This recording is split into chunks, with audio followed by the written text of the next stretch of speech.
پاکستان میں تیزی سے بڑھتی آبادی نے جہاں رہائشی مکانات کی طلب میں اضافہ کیا ہے، وہیں ملک میں اجناس کی پیداوار بڑھنے کی بجائے ہر سال پہلے سے کم ہوتی جا رہی ہے۔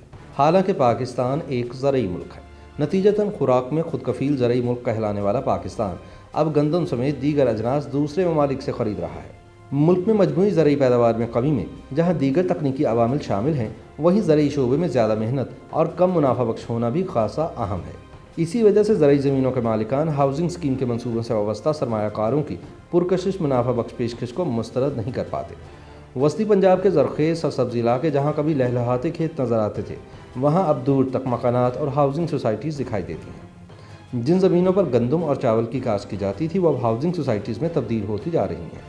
یہی صورتحال کم و بیش پنجاب کے تمام بڑے دیہات اور شہروں میں بھی دکھائی دیتی ہے۔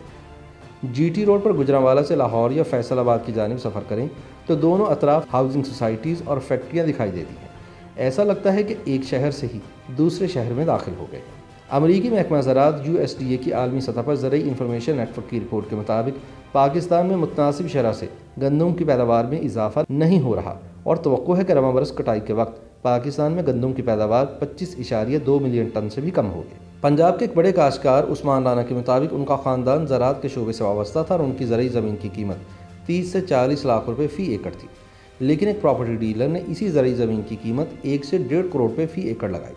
ایسے میں وہ زمین نہ بیچتے تو اور کیا کرتے؟ دراصل وسطی اور جنوبی پنجاب کے اضلاع میں ٹاؤن پلاننگ کے فقدان کے باعث زرعی زمینوں پر ہاؤسنگ کالونیاں بنانے کے رجحان میں گزشتہ 5 برسوں میں تیزی سے اضافہ ہوا ہے۔ وسطی پنجاب کے اضلاع گجرانوالہ، سیالکوٹ، گجرات، منڈی بہاؤالدین، ناروال اور حافظ آباد کو گندم اور چاول کی کاشت کے حوالے سے گولڈن ایریاز بھی کہا جاتا ہے۔ یہاں دیہی رقبہ زیادہ اور شہری آبادی کم تھی، لیکن ہر سال دیہی رقبہ خصوصاً زیر کاشت رقبہ کم اور شہری آبادی زیادہ تیزی سے پھیل رہی ہے۔ اعداد و شمار سے پتہ چلتا ہے کہ سن 1998 میں صوبہ پنجاب کی دیہی آبادی تقریباً 70% اور شہری آبادی 30% تھی، تاہم 19 برسوں میں دیہی آبادی کی اوسط آبادی کم ہو کر 63% اور شہری آبادی کی اوسط بڑھ کر 37% تک ہو گئی ہے۔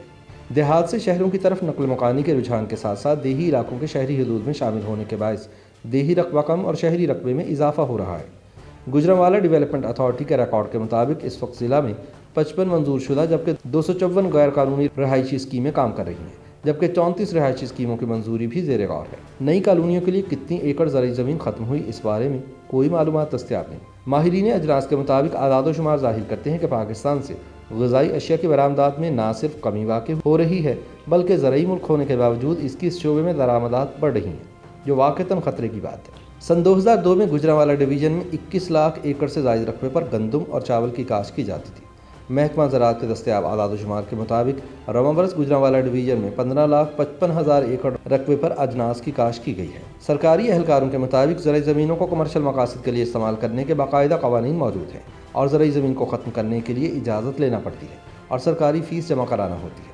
ڈیولپمنٹ اتھارٹی کے ڈائریکٹر ٹاؤن پلاننگ خرم شہزاد نے بتایا کہ سال سن 2011 میں پنجاب حکومت نے صوبے کے بڑے شہروں کے لیے آئندہ 20 برسوں کی ضروریات اور شہری آبادی کے تیزی سے بڑھتے ہوئے پھیلاؤ کو مد نظر رکھتے ہوئے پیری اربن منصوبے کی منظوری دی تھی۔ اس منصوبے میں شہری اور دیہی آبادی کو تقسیم کیا گیا تھا۔ بعد ازاں سن 2016 میں اس منصوبے میں ترمیم کی گئی اور کچھ اضلاع کے شہری رقبے کی حدود مزید بڑھائی گئی۔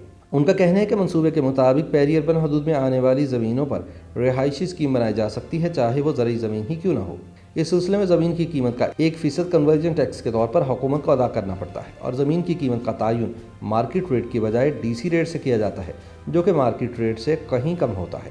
ڈائریکٹر ٹاؤن پلاننگ نے بتایا کہ وزیر اعظم عمران خان کی طرف سے ہاؤسنگ سیکٹر کے لیے جو اسکیم متعارف کرائی گئی ہے، اس کے مطابق سرکاری ادارے کسی بھی نجی اسکیم کی فائل کے جمع ہونے کے 75 روز کے اندر اندر اسے NOC دینے کے پابند ہوں گے۔ اس اسکیم سے بھی ہاؤسنگ سیکٹر میں کام تیز ہوا ہے اور لوگوں نے بڑی تعداد میں اپنی فائلیں منظوری کے لیے جمع کروائی ہیں۔ پاکستان میں سن 2002 کے بعد مکانات کی بڑھتی ہوئی طلب کو دیکھتے ہوئے ہاؤسنگ سیکٹر حکومتوں کی ترجیح رہا ہے۔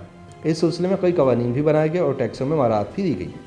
یہی وجہ ہے کہ صوبے کے بیشتر اضلاع میں منظور شدہ کے ساتھ ساتھ غیر منظور شدہ سوسائٹیز بھی کام کر رہی ہیں۔ ٹاؤن پلاننگ کے ماہر وحید بٹ کہتے ہیں کہ آبادی بڑھنے پر دنیا میں نئے شہر بسائے جاتے ہیں، جن میں غیر آباد اور کم زرخیز زمینوں کو زیر استعمال لایا جاتا ہے۔ زرعی زمینوں کو ختم کر کے سوسائٹیز یا فیکٹریاں لگانے کا رجحان کسی بھی ترقی یافتہ ملک میں نہیں۔ ان کے بقول ان ممالک میں جہاں نئی سوسائٹیاں بنائی جاتی ہیں، اس کے ارد گرد کی زمین کو قابل کاشت بنایا جاتا ہے تاکہ آبادی بڑھنے کے ساتھ ساتھ اجناس کی طلب کو بھی پورا کیا جا سکے۔ وحید بٹ کہتے ہیں کہ ایسے وقت میں جب خوراک کا حصول ایک عالمگیر مسئلہ بنتا جا رہا ہے، زرعی زمین کو بھی وسعت دینے کی ضرورت ہے۔ ایک بڑا مسئلہ یہ بھی پیدا ہو گیا ہے کہ زرعی زمینوں کی کمی سے ماحولیاتی تبدیلیاں تیزی سے رونما ہو رہی ہیں۔ چند برس پہلے تک پنجاب میں گندم کی کٹائی 15 اپریل سے شروع ہو جاتی تھی، لیکن اب فصلیں 1 مئی تک تیار ہوتی ہیں، تب کہیں جا کر کٹائی شروع ہوتی ہے، اور یہی حال گندم اور چاول کی بوائی کا ہے۔ فصل کے دورانیے میں 2 سے 3 ہفتوں کا فرق آ گیا ہے، اور یہ کوئی معمولی بات نہیں۔ پاکستان میں فیکس زرعی زمین کی شرح کم ہو رہی ہے۔ زراعت کم ہونے سے ماحولیات پر یقیناً اثر پڑتا ہے، اور اس اثر کو کسی حد تک کم کرنے کے لیے ان کا محکمہ تمام سوسائٹیز کو شجرکاری کرنے اور ان کی دیکھ بھال کے لیے ایک بورڈ یا نگراں کمیٹی تشکیل دینے کا پابند کرتا ہے۔ زرعی ماہرین کا کہنا ہے کہ سالانہ بنیادوں پر زرعی پیداوار اور زیر کاشت رقبے میں کمی سے مستقبل میں غذائی عدم تحفظ کے خدشات پیدا ہو رہے ہیں، جسے ختم کرنے کے لیے بروقت اقدامات کی ضرورت ہے۔